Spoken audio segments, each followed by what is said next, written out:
Uma das profissões mais faladas e comentadas hoje em dia é com certeza profissões da área de TI. E se você tem um pai ou pais que se importam minimamente com você, muito provavelmente eles já devem ter tocado no assunto e falado para você permear por essa área, que faz sentido até, porque é uma das áreas que atualmente tem mais estabilidade e mais rentabilidade. É porque muitos dos desenvolvedores hoje em dia ganham salários incrivelmente bons. Isso foi suficiente para eu tomar minha decisão. Eu quero aprender programação e eu quero arrumar o meu primeiro emprego como programador. Tá bom. Mas antes de começar, eu preciso confessar uma coisa para você. Eu não vou estar começando exatamente do zero. Digamos que quando eu era um pouco mais novo, eu já tinha mexido um pouco com programação. Nada muito sério, né? Eu desenvolvia mais códigos em Python, desenvolvi alguns códigos em HTML e CSS, coisa bem básica, nada muito exorbitante, nem nada do tipo. Mas a verdade é que uma grande falha minha quando eu comecei a programar foi não ter entendido a base. E por conta disso, grande parte dos códigos que eu produzi ao longo desses 2 anos em que eu fiquei fazendo cursos, na verdade era só código copiado. Eu só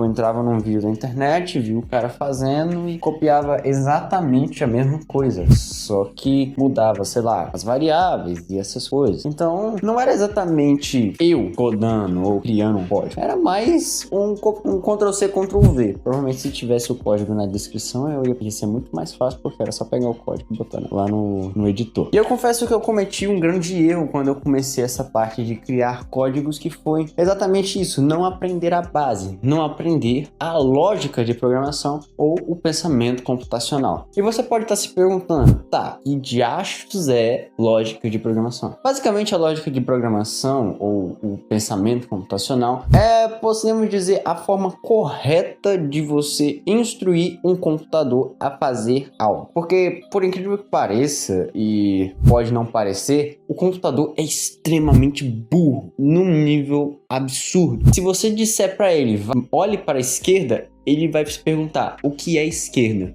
E eu não tô falando de partido político, tá bom? Eu tô falando de a direção mesmo, esquerda. Porque para o computador, isso não existe. E era basicamente isso que eu tinha que aprender, porque era isso que eu não sabia fazer. Eu não sabia dizer para o computador de forma concreta e lógica, né, o que ele tinha que fazer. Então, se me pedissem para criar um código para ele fazer uma conversão, sei lá, uma conversão de temperatura de graus para Fahrenheit, de graus para Kelvin, eu não saberia fazer. Por quê? Porque eu não sabia dizer para o computador, pega a temperatura que a pessoa está dando em graus Celsius e converte para Kelvin. Por quê? Porque eu não sabia a lógica de programação. Percebendo isso, eu resolvi ir atrás de cursos para me ensinar essa lógica de programação ou pensamento computacional. Acabou que na minha busca eu entrei em alguns vídeos e tal. Teve alguns vídeos que eu acompanhei do Gustavo Guanabara. Se você não conhece e quer aprender a programar, eu super recomendo, ele tem muito vídeo bom. Mas como eu já tinha feito vários cursos dele, eu tava um pouco, podemos dizer, cansado de ouvir ele falar. Então eu resolvi pesquisar em outros lugares, até que navegando pela internet eu encontrei a EBACT. A EBACT é basicamente a Escola Britânica de Arte e Tecnologias. E uma parada legal dessas universidades é que eles criam esses cursos gratuitos. Então, você pode se inscrever gratuitamente e você recebe os cursos para você fazer em casa, 100% online, 100% gratuito, o que eu achei muito bom, até porque eu não tenho dinheiro para investir nesse negócio. Uhul! Foi aí que eu comecei a fazer esse curso e, sendo bem sincero, a didática deles é boa, mas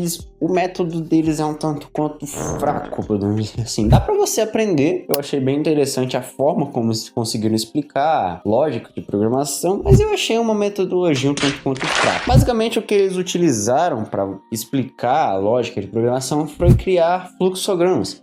Fluxogramas é basicamente o que tá aparecendo para você aí na tela. É basicamente o que você faz no computador usando códigos. É você destrinchar uma tarefa, sei lá, trocar uma lâmpada, cômodo em vários passos e dizer, ó, faça tal coisa em determinada sequência. E você criando condições e criando repetições, e assim você cria a lógica de programação. Eles deram dois exemplos um pouco tanto quanto interessantes, mas que eu achei um pouco fracos. O primeiro exemplo que eles deram foi basicamente você tentar mandar o computador trocar uma lâmpada. O que eu achei bem prático, até porque é uma parada que não é tão difícil de você fazer, e você consegue entender basicamente os passos da lógica de programação. No caso é você detectar o problema, você dissolver esse problema em vários passos, tirar as informações que você não precisa e você depois escrever um algoritmo, né? No caso seriam esses fluxogramas. E o fluxograma que ele criou na aula é exatamente isso que tá aí na tela para vocês. Basicamente eu tenho um início, onde nesse início eu crio uma condição que é, se a luz estiver acesa, eu vou para outro cômodo. Se ela não estiver acesa, eu ligo o interruptor. Se a luz acender, eu vou para outro cômodo. Se ela não acender, eu tenho uma sequência de passos para eu trocar a lâmpada e aí eu volto para essa condição para verificar se a luz acendeu. Essa é basicamente a lógica de programação. Você criar esses loops com algumas repetições, algumas condições que tem o objetivo de você chegar em alguma solução. Eles claramente que esse exemplo não é exatamente o que você faz no computador. No computador é muito mais complicado. Mas partindo para o computador, eu não criei exatamente um código para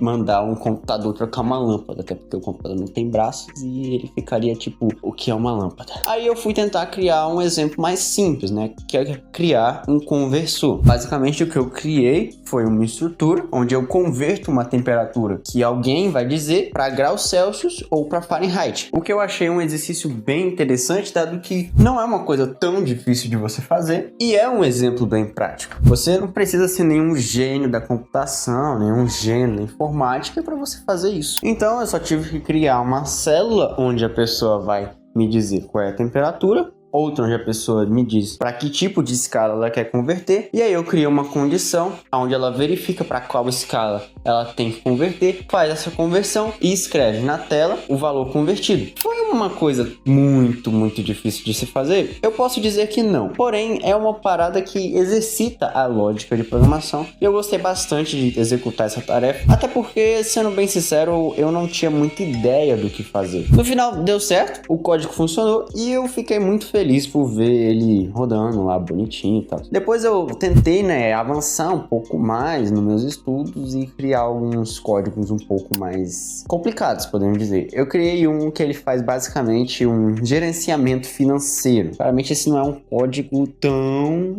assim, né, difícil de você fazer. Tem uma lógicazinha um pouco mais complexa, né, que você usa repetições, loops, essas coisas que são um tanto quanto complicadas de você entender a lógica por trás e como usar isso no seu código, mas acabou que no final deu tudo certo e eu consegui fazer. Basicamente o que ele faz é perguntar para você um nome, né, seja lá o que for, o valor, no caso seria uma fonte de renda ou uma dívida, e depois ele faz um cálculo onde ele soma tudo e te retorna um valor. Foi um exercício um pouco mais complexo, né, mais complicado de se fazer, mas eu achei bem interessante, até porque eu já mexi um pouco com essa coisa de gerenciamento financeiro e eu me interesso um pouco pela área, então eu gostei bastante. E é claro que nesse meio tempo eu não fiquei parado, né, só fazendo esses códigos. Claro que eu fui estudando outras coisas, vendo mais vídeos, procurando guias e instruções, até porque a área de TI é uma área muito grande e se você ficar nessa como eu tava, de ficar pulando de galho em galho e procurando uma linguagem de programação perfeita para você aprender a programar, cara, você nunca vai aprender a programar. Até porque se você for pensar, existem dezenas de milhares de linguagens de programação e você não vai aprender todas,